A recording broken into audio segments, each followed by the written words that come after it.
Hey superstars, welcome to the Get Rich Without Being a Bitch podcast, and I am your host Vanessa for this journey. We're going to be challenging some stereotypes, shattering glass ceilings, really looking at what it takes to live richly and to design a business that's going to support the life that you really want to be living.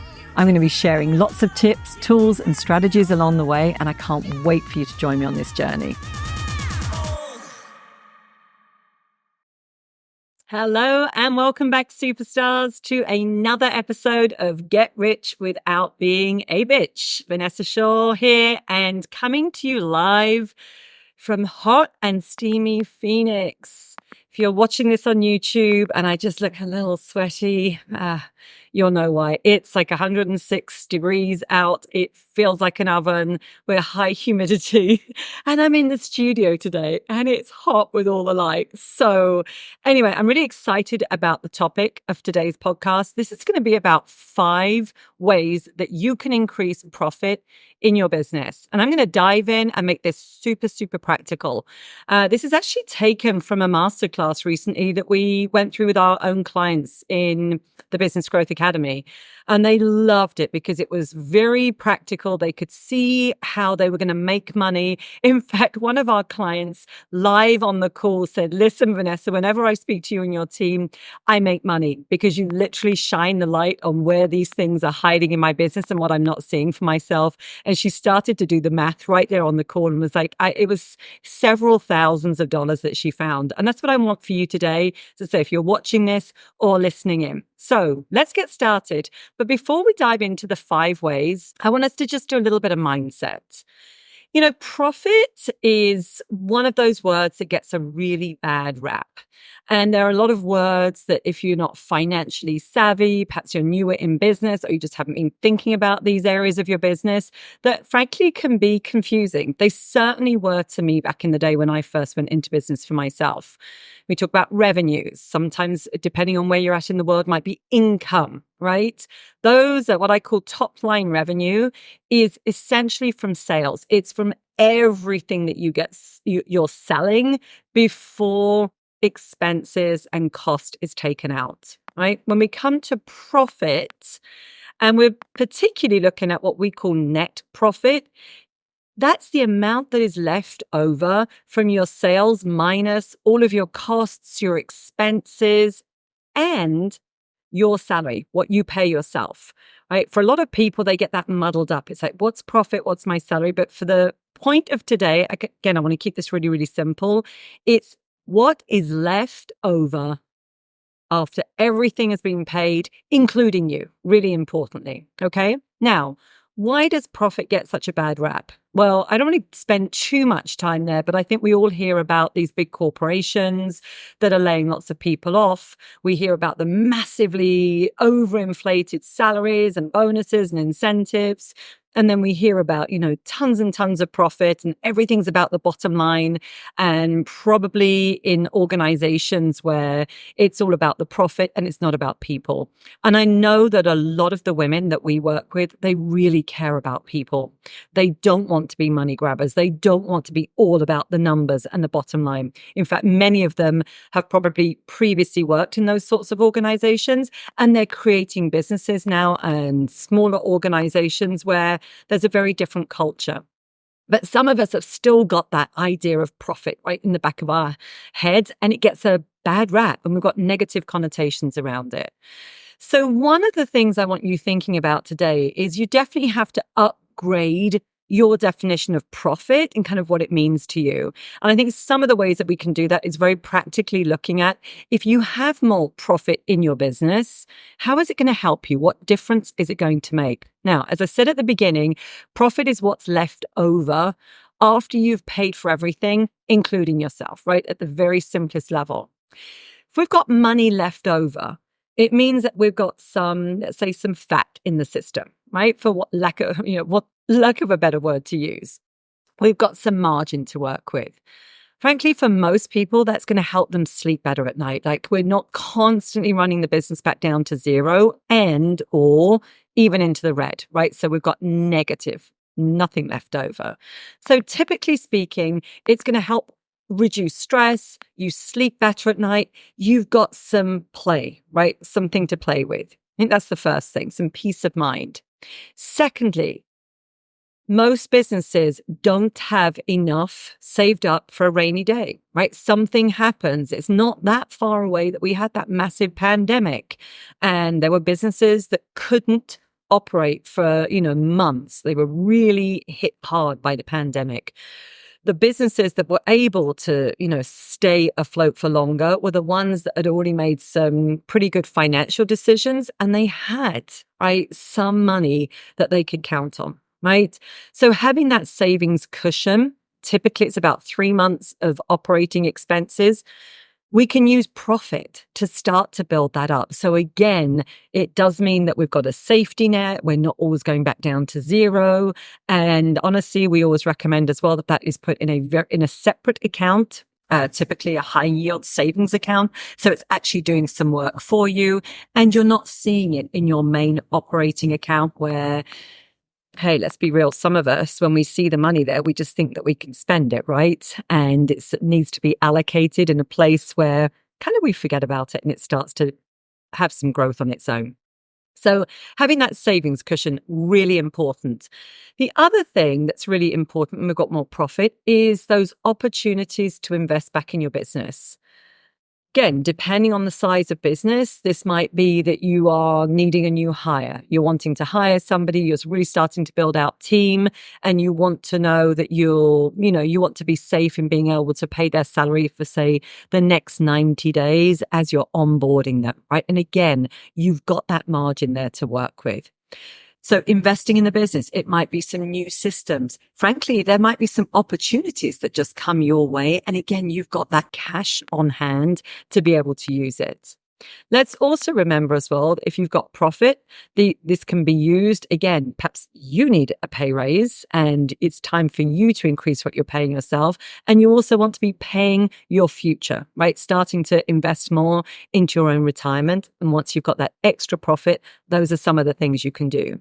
And I would say last, but certainly not least, again, a lot of the women that we work with have been very generous with team members. They want to incent team members. They want their team members to be able to share in the success of their business. But sometimes they have done it to the detriment of themselves and the financial health of their business because they've made some commitments without really understanding the numbers. And then, it's pushing them either into negative numbers or break even, which is, again, not the healthiest place to be in the business. But again, if we've got profit, you can actually use some of that to be, in a bonus pool, right? So that the team members can benefit when you hit certain targets. So just some ideas of how you can use it. And I hope you find that just somewhat stimulating and exciting, right? It's stimulating those creative juices and exciting to think about the ways that you can use it. Let's now switch to, where do we find it? Okay, where is profit in the business? And again, I'm going to give you 5 key areas that we see that are different things that you can use to start to increase it. And word of caution, for those of you that get really excited about lots of new ideas and you want to implement everything at once, I'm going to recommend that you just stick with, for now, one category to work with that you feel is going to be the quickest win, like the lowest hanging fruit in your business. Really work on that one category first before you move on to the others. Otherwise, you'll end up with overwhelm and possibly, honestly, not finding as much profit as you could in the business. So the first one is your payment systems. What systems do you currently have in place for collecting cash? Really important, right? It's like that first place to bring in money. And a lot of people don't necessarily have the smoothest systems, or they are paying too much for their systems, or it's unpredictable. They're spending, let's say, a lot of time chasing clients for payments, which is actually costing them money because they're not working on the highest value activities in their business, or they're having to pay team members, right, to chase money. And ideally, what we want is for you to be in the driver's seat, especially when it comes to money in your business. So 2 of the systems that we recommend and use are going to be credit cards, credit processing, right? being able to take credit cards to process payments where possible. So again, you've got your agreements in place. You can be running those, the charges every month, every 2 weeks, depending on what the payment schedule is in your business. And again, there, it puts you in the driver's seat so that you are not waiting for a check to arrive, right? Or not always having to send an invoice and then waiting for somebody to pay. So where possible, it's that proactive system. Now, is there a cost to using credit cards in your business? Yes, there is, right? And again, you've got to do the research to see like the different percentages. Back in the day, and I say back in the day, this is probably about 5 to 7 years ago ish. Now I forget. Honestly, the years go by so quickly that 5 years can seem like 2 at times. But back in the day, it was considered that those percentages, like the processing fees, were a part of doing business. I certainly took on credit cards in my business when I moved to the States. It was a pivotal move when I took them on because it put me in the driver's seat. And all of a sudden now I can be, running payments. I don't have to pay an assistant to be chasing them. And it started to create some very predictable cash flow in the business. Now, that was the the percentage was just built in our particular case. We knew that was the price of doing business. It gave us a lot of peace of mind, a lot of ease, and we were okay with that. For some of you today, you might be saying, hey, I am not entirely sure that I want to be paying those fees. And things have definitely changed, that there are times and there are certain businesses where if you're not building them into your overall fees, you might be offering credit card payments to clients, but you are then communicating to them that the fees are on their side, right? So that is one workaround. And again, it depends on the different businesses, but there are options. The other options are things like a direct ACH transfer, right? Straight out of your client's banks. Again, some banks, very low cost, free. There's some interest and everything. You have to do the research. But what's really important here with those payment systems, the first step is actually having payment systems. Decide on how are you proactively bringing money into your business. And then for sure, you want to be going through, right, and finding out how much is it costing you? Are there places where you can renegotiate? That was something that we did. We were running an awful lot through our credit card company. And I was able to say, listen, we're now running, hundreds of thousands through the credit processing. And we would like to renegotiate those processing fees. Now, when that changes, that was a direct hit on our bottom line, right? It's a direct impact to profit. So that's one of the places. It's first and foremost making sure you've got payment systems so that you are proactive. If not, it's going to be costing you money, and that will most definitely be costing you profit. And then secondly, start to look at the cost of those systems and look at, is there a way to be able to renegotiate them, right? The second place you want to be looking in terms of increasing profit in your business is it time to increase your fees, right? That you've been at these rates, these fees for a long period of time. Again, a lot of the women that I speak to, when I say to them, when was the last time you increased your rates or your fees? They'll often say it was a long time ago. It was years ago. And then there's typically, I'm concerned about doing it because of the economy, because of this, right? But again, there are always cost of living increases. And if you're not raising your fees and we've got cost of living increases, it does mean that, again, it's hurting your profit margins.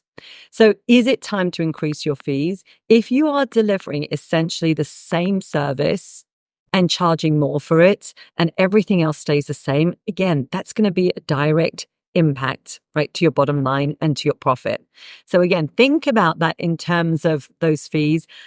Likelihood, I'm actually going to do a very separate podcast around the whole fees and charging what you believe your services are worth and the mindset and kind of how to do that, because this is an area that comes up a lot. And it comes up a lot with women, particularly where they are undercharging, over delivering, and there's that secret number out there that they secretly wish they were charging, and those things are really impacting profits. So first one was payment systems. Second is it time to increase your fees? Third, When was the last time you did an expense audit and just went through your P&L, all your expenses, credit card bills, like with a fine tooth comb, and started to question the things, are you still using these services? Have you outgrown some of them? Have you got some subscriptions there that you've just got so used to paying that you kind of forgotten that you were paying, and you're no longer even using them in your business, right? As our businesses grow, there's always different things that we are growing into and growing out of. Are there things that it's time to question? Right. Are you getting an ROI, like a return on investment? If you start to see things like a lot of marketing expenses, lots of marketing in different areas, do you know that you're getting the ROI that you need on those marketing expenses? Like, is it bringing you the clients? Is it giving you the peace of mind? Is it freeing up time because somebody else is helping you that? And so you're in a place of business development elsewhere, right? In those high value activities. So going through that expense audit is really important. And listen, again, I'm going to be super, super honest with you. It's not my favorite thing to do. And our clients said the same thing. Now, here's where it is my favorite thing to do. It's my favorite thing to do when I actually add up how much I've just saved from going through it and the difference it's going to make to my bottom line. But it can be tedious to go through. And it's not the sort of thing that, we've got 10 minutes and we can quickly start to go through it. So here's what I would recommend. At a minimum, it's once a year. Like once a year is really going through, taking a half day, reviewing all of those expenses, asking yourself like the hard questions. Like, am I getting the return? Is this still doing what it needs to do for me? Ideally, you would actually do this quarterly, right? And again, if you have some quiet times in the year where your business has some, down moments and you're not so fully on, those are great moments to do your expense audit as well. So again, personal story.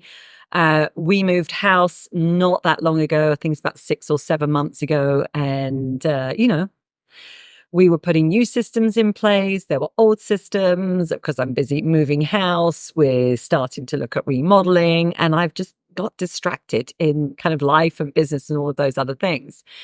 And I was going through recently and just checking on personal expenses, right? So the expense audit, we can do it on business, but do it on the personal side as well, right? Where are we spending money that we perhaps don't want to be or don't need to be anymore? And I was horrified to discover a subscription that I hadn't noticed. Right. And I think it had gone 5 months and I hadn't noticed it. I had glanced through. I honestly don't know how I'd missed it. Clearly, I was just distracted. And I share this with you because, listen, I'm teaching this stuff and I miss things. I miss those subscriptions. I was really annoyed. It added up to about $500 that we had to make sure it was stopped immediately. And again, move on from it. Right? That $500 is painful. And again, it was painful to my bank account and frankly to my ego as well. So go through that expense audit. We all can get a little bit numb to it. It's really a fantastic tool. And what I love to do is just add up all those dollar amounts, because sometimes we say, hey, this subscription, it's only $10, it's only $15. But make sure that when you see it, you're adding it up over the course of at least a year. Right. And if you've been using it for 2-3 years, you've been paying it and you haven't been using it, those dollars add up and they can be, working for you elsewhere. So the next place I want to look at is selling more of your services to existing clients. Right. Again, why does that impact profit? Here's why. Selling more to our existing clients is always the easiest sell, right? We've already got the know, like, and trust factor. We've built the relationship. We've been working with them. And it's less costly to sell more to somebody that's already in our world and we've got a relationship than it is to invest in client acquisition costs and to find those new clients elsewhere. It's always going to be really cost effective. And again, changes to the bottom line, right? Because you're going to have less marketing costs. So here's again what we find, some of the things that come up is clients will say, oh my gosh, well, we did this service. We worked with these clients for a while, and then all of a sudden we heard that they'd gone elsewhere because they didn't realize that we offered that next level of service. And clients are expecting their clients to sort of know all the different ways that we could help them. And yet they haven't been proactive in having those conversations. So it doesn't work for all businesses, right? And I can again tell funny stories of the sorts of businesses that it might not work for. But okay, we've worked with divorce attorneys, right? We typically, hopefully, don't want to be selling another divorce, right? When somebody's actually gone through that. But there might still be some other services post-divorce that your clients could benefit from that you do offer, right? We've worked with some criminal attorneys as well. And again, they're like, Vanessa, we hope that once we've solved something for them, it's not repeat offenders. So I say that with some levity. You have to think about, does this actually work for your business? Some businesses are by their nature more transactional. However, there's often that creative way that when we ask our clients and we say, secretly, what's that next thing like that you've got in the back of your mind, or it's on a back burner somewhere that you feel like you could offer your clients and you haven't yet. And I can promise you that probably 9 times out of 10, certainly 8 times out of 10, our clients are like, yeah, I have this idea of this other offer of exactly how we could help them. And they've never even had that conversation. And you can bet your bottom dollar, right? That I, as their coaching me, saying, okay, now it is time to go and propose that new offer. So think about what's that next level of service. So for some of you, it might be like a next level of service that you've done something. There's a very natural next step. We call it part of an ascension model in business, like this next step to work with you. And that's the offer. For some of you, you might have, let's say you've got various different programs and you've got 5 different things related in your business and your clients have taken you up on 2 of them, right? But there's now another 3 that they don't either know about or they haven't taken you up on. So again, that's back to having that conversation with them around, hey, these are all the different ways that we can help you. Which of these, do you feel would most support like your next stage of growth? So always think about that lowest hanging fruits, selling more to existing clients. I want to come back. I'm just looking at my notes here to make sure I'm not missing any goodies here. 5th one, team. If you are in business for yourself and you've got team, now when I say team, they could be outsourced, independent contractors, right? Like fractional team. They might be employees in your business. They could be full-time or part-time. But team is typically a big line item on your P&L, and it is definitely one of the big cost centers, right? Now, hopefully, we're turning that cost center into an investment center or profit center because team is doing exactly what they need to be doing. They're very aligned with your vision. You're feeling really well supported and they are freeing you up to be in your zone of genius, the things that only you can do, right? That's the ideal. But again, it typically is not how we start with most of the businesses that we're working with. And we find a lot of gaps and let's say a lot of opportunities for improvement with team. So again, some things to look at if you are spending way too much time babysitting your team, constantly having to correct, kind of constantly chasing up to, ask questions to find out where things are. Chances are you've got some systems that need to be developed, possibly some KPIs, key performance indicators that are lacking, and or somebody is no longer a fit for the role, right? Or they could be in the wrong role. And again, those things are going to hurt you. It's going to cost your business and profit and bottom line. So again, I want to give an example here of what we saw recently with a client. So she was at around about 8.5% net profit. And her next goal to get to was pretty much to double it. It was about 15%. She said, oh my gosh, if I can get this to 15%, I'm going to feel really, really happy about that. Now, she is somebody that is very savvy with her numbers. She's doing over 1 million already. So she's not new to this. She's been in business for a long time. She's got busy, right? That's what happens. We get busy and we take our eye off the ball. And she had hired some new team members, and she's got 3, and one of them was not being utilized in the way she could be. Right now, they were all part-time as well, so they weren't full-time. And one of them was not even doing enough work to fill those part-time hours. So first and foremost, we've got one that is potentially going to be paid, and yet they're, underperforming or underutilized in this case. And you've got 3 team members. So it means there's just more complexity, more communication, more time to develop them. And what we looked at, in fact, that's the royal we in this case, actually my brilliant financial coach, she started to dig in to those team members and the sorts of hours that they needed to be doing and setting KPIs for them. And she was like, wow, with just one decision here, you can double your profit. You don't actually need to be going out and selling more. This wasn't even looking at expense audits. It wasn't raising fees. She was like, if we just shift in from 3 team members to 2, and bearing in mind, this was somebody that, again, wasn't performing. They probably weren't in the right place anyway. She was like, with that one move, that will get you closer, pretty much close to that 15% net profit.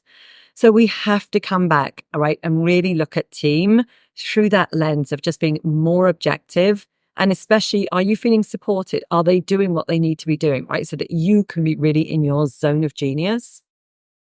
And, we're not paying team members to underperform, to create stress, to create drama in your business. Really want everything flowing in the right direction. So those are 5 key areas for you to dig into. Again, my recommendation is start with one. Right? If you haven't got your payment systems in place, that is the place to start. It's the very first thing. Get more proactive there. If it's been a while since you've done an expense audit and you're really not sure where your expenses are at, see where you can, again, cut some of those things out, renegotiate them, or go back and really think about what is it you need in order to be getting a better ROI. So start to break down those 5 areas. And hey, I can't wait to hear from you. I'd love to know, what are you going to use that extra profit for in your business? That's the last thing to think about. Be mindful of what feels really important for you right now, so that when you've got more profit, you want to be directing it somewhere. Is it that you are ready to have that cash cushion, be sleeping well at night? You are maxed out and you are ready to hire the next person in your team, or there's a fantastic investment that you can be making in a system, and it's going to bring a lot more automation and be a lot more effective in your business. So definitely, key up for yourself why you want the profit, where you're going to be directing it towards. And hey, can't wait to hear how you get on. And I'd love to see that growing for you as well. If you found today's episode helpful, I would love it if you would leave a positive 5-star review. Tell me what you like, what was resonating. And also, please hit subscribe.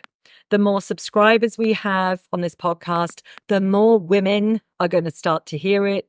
We're still in the relaunch phase as well. So make sure you subscribe on your favorite platforms.